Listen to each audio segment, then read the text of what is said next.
compared to the empty tin of luck he'd carried for 3. Baba Khalifa handed him a small calabash, etched with strange symbols. His instructions were precise. The rituals odd, but simple enough. When Dio walked out of the shrine, the last embers of sunlight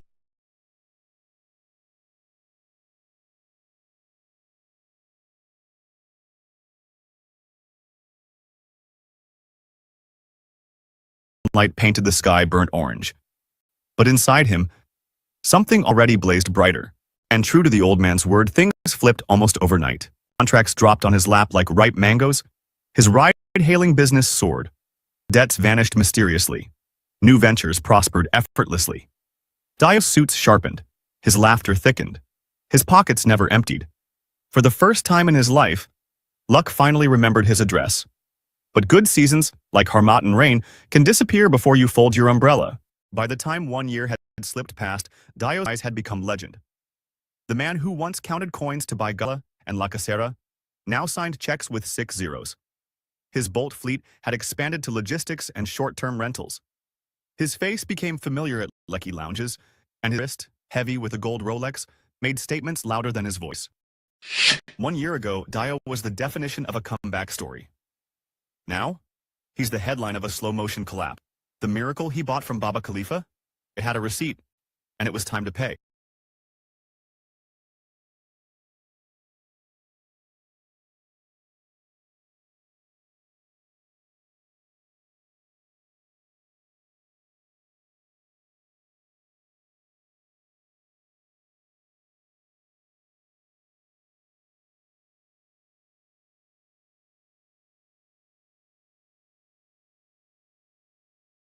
Some men die once, but Chief Dominic Obaseki, he died 3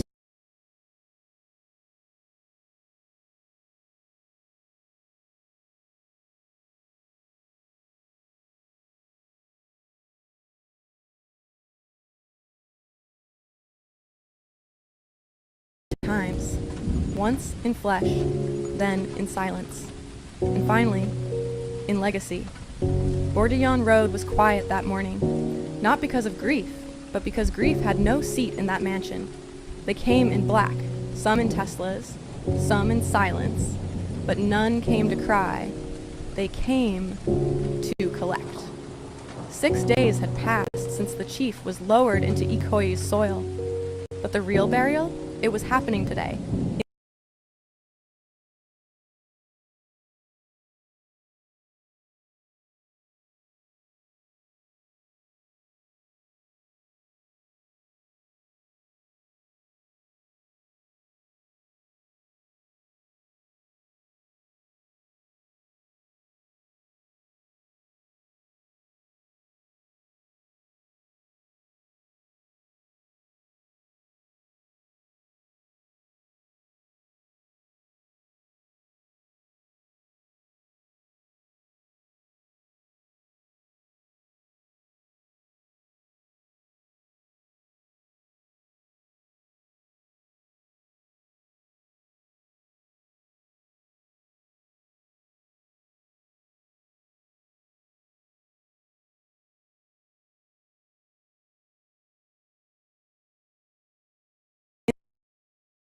Inside that mansion, air filtered, light moody, chandeliers hung like judgment, mahogany whispered money, and the family wore their pride like armor. Lady Shafi Obaseki, the widow, sat center, back straight, face still, her silence louder than the jazz bleeding through the walls. Osaze leaned back beside her, cold, unmoved.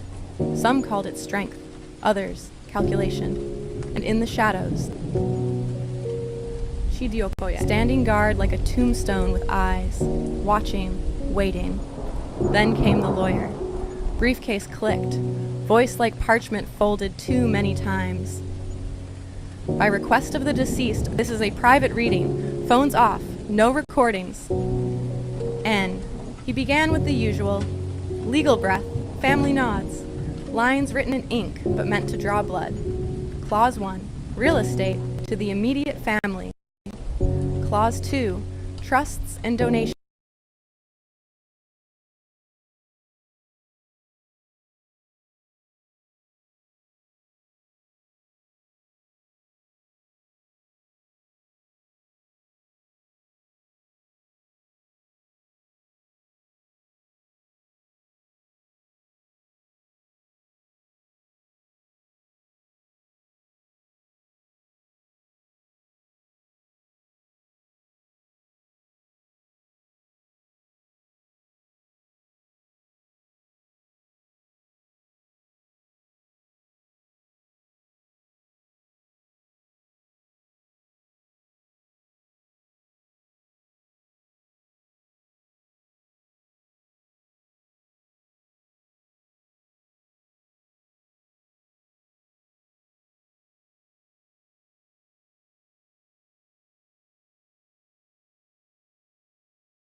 a polished gesture. Clause 3, stocks, sealed accounts. Clause 4, the family business, left to Osays, with board oversight, of course. Everything neat, predictable, too predictable. Then, a page flipped, a pause, the final clause. Clause 5, sealed provision, opened only upon confirmation of death. One additional beneficiary. The air cracked, chairs shifted, eyebrows twitched. Even the maid outside paused her steps. Her name is Ophylia, 29, nurse, Benin, born. He looked up. She inherits property, 25 million, and a letter, written by Chief Obaseki himself. Silence sharpened. The widow's hand gripped her pearls, not for beauty, but to keep from shaking. She turned, slow, deliberate. Did you know? Osaze didn't speak. He only shook his head, but something behind his eyes, something buried, twitched, and then all eyes turned to Chidi, but the fixer didn't move, didn't blink, didn't breathe.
He only muttered, low, dry, final.